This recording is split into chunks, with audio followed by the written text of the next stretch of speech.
Hey guys, it's Chris the Batman Statue Collector. Welcome back once again to Brotherhood of the Bat Collectibles, and welcome to another fireside chat, if you will. Got time to kill waiting on my son, so it's kind of turned into tradition here to talk to you fine folks, right? And today's little topic that I want to talk about is it's being smart. Okay, it's being smart. Not wasting people's time. Okay? Not wasting people's time. We've been talking a lot about shipping lately and the annoyances that go along with that, but a lot of times when you're shipping, you're also selling, right? And if you are a statue collector or a Hot Toys collector or a Funko Pop collector or whatever you might be, chances are you probably buy and sell, okay? Now, if you are the collector that never ever sells anything, this might not be the video for you. However, you might want to hear me rant a little bit. There should be a standard protocol for buying and selling. It is not rocket science, people. It is not rocket science. There should be some things that you do, though, and check it off your list every single time. You should check it off your list and make sure that it happens each and every time, whether you are a buyer or seller, okay? But when I say be smart, I'm saying don't be stupid. Don't be stupid. Don't waste people's time when you are on the hunt, okay? And the reason why I'm talking about this is actually we were talking about it in our Rogues Gallery private chat. And we were talking about just the annoyances of people sometimes. And the gall of people sometimes. Now there's the old classic, let's say that you're selling something, and let's say it's $1,000. Let's say, okay, you're selling something for $1,000, and somebody hits you up on Facebook or emails you or whatever, and says, "Hey, I really am interested in this. Will you wait a couple weeks for payment?" Okay. Now, by doing that, that's a risk, right? Because another buyer might come along. So you might say, well, yeah, sure, if you put it maybe half payment down or a deposit down or something like that to hold it. And then you hold it for them. And then it gets to the point where you're ready to make the transaction. It's been a couple weeks or whatever it's been. And then they say, okay, I'm ready for the total. And you give them the total. And you add the shipping cost or the PayPal fee or whatever it is. And they're like, oh, I didn't think about that. I didn't think about those costs. Never mind. I don't want it now. You just wasted our time. You just wasted our time in a sale that actually could have went through for somebody else. So if you're going to go through with it, go through with it. Okay? Don't waste people's time. That's number one. Quit wasting people's time. Okay? Another one, this one I think, this was one of the Rogues Gallery guys, and I'm going to kind of quote it kind of verbatim here, but what they said was, so this was a funny example. So we're like, hey man, I'm a giant fan of your channel. I love what you're doing for the community. I see that you're selling something for $600. Would you take $250 for it? Come on. Low ball offers. That's number two. Quit it. Stop it. People do not want to lose money. And unless they're incredibly, incredibly desperate to sell something because of an emergency or whatever it could be, financial trouble, stop taking advantage of people.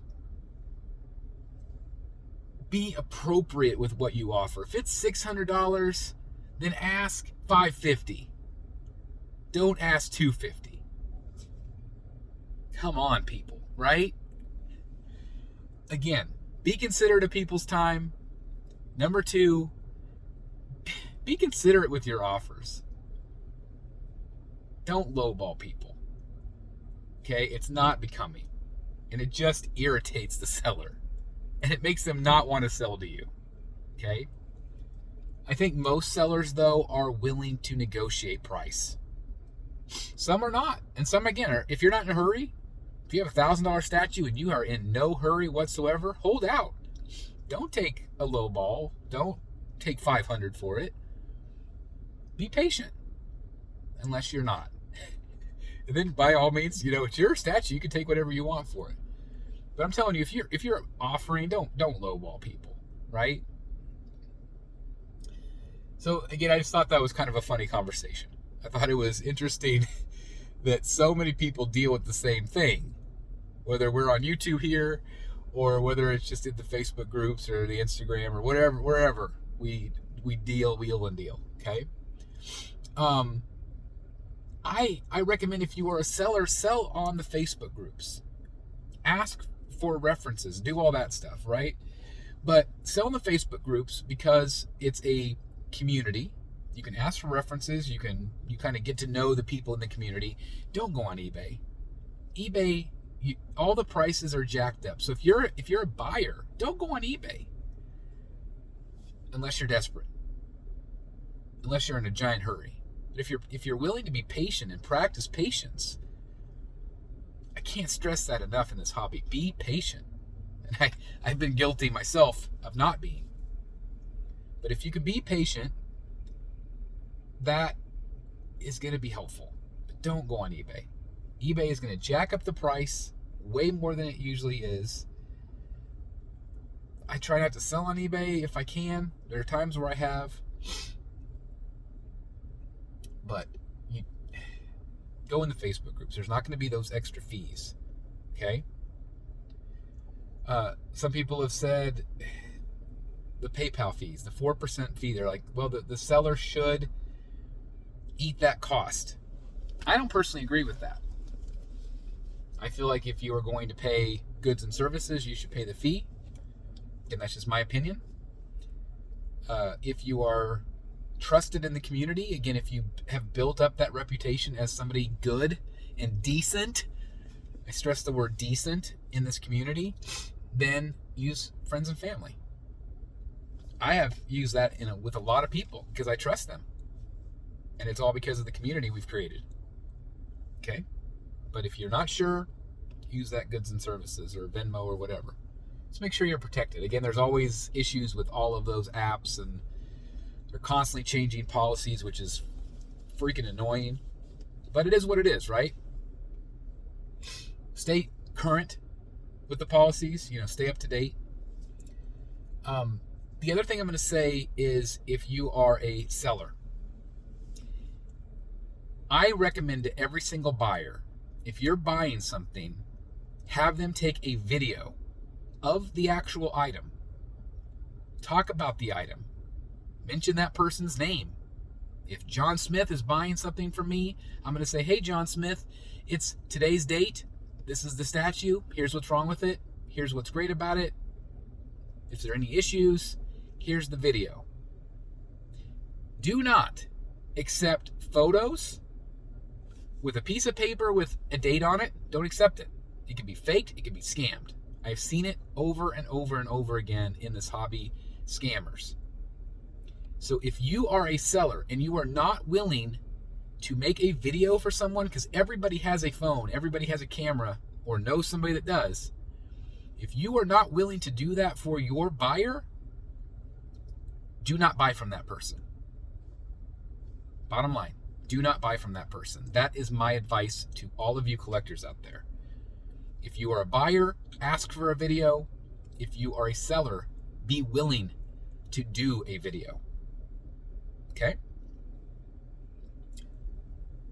Have I said it all? Have I said everything I wanted to get off my chest? Again, it's just, there's so many things that are annoying about the hobby, but we, as a community, can make it better. If we follow those rules, if we are considerate to one another. But it's really easy to start to see who's not great people, who are scammers, who are just in it to make a buck. Be good to one another. Be kind. This is supposed to be a fun hobby. But there should be rules of decency within it. Okay? And I feel like we as a community, if we all stand by that, we can make the community a better place. Don't you guys think so? I do. There's way more good people in this community than there are bad. 100%. But those bad ones creep in. They throw the low ball offers. They waste your time. Don't be one of those people. Okay? Don't be one of those people. Let me know your thoughts down in the comments. Again, thank you for listening to me ramble on for over 10 minutes. Well, I'm waiting for my son. Again, he's playing basketball. So just hanging out. Hope you all have a great rest of your weekend. Again, be kind to one another, be helpful to one another, and make this community better than when you got in it. Okay? Thank you guys so very much for watching. Again, leave your comments down below. And again, I love you guys. You're amazing. You're the reason why I do this. And that's all there is to say. Have a great weekend. See you in the Batcave. Bye, everybody.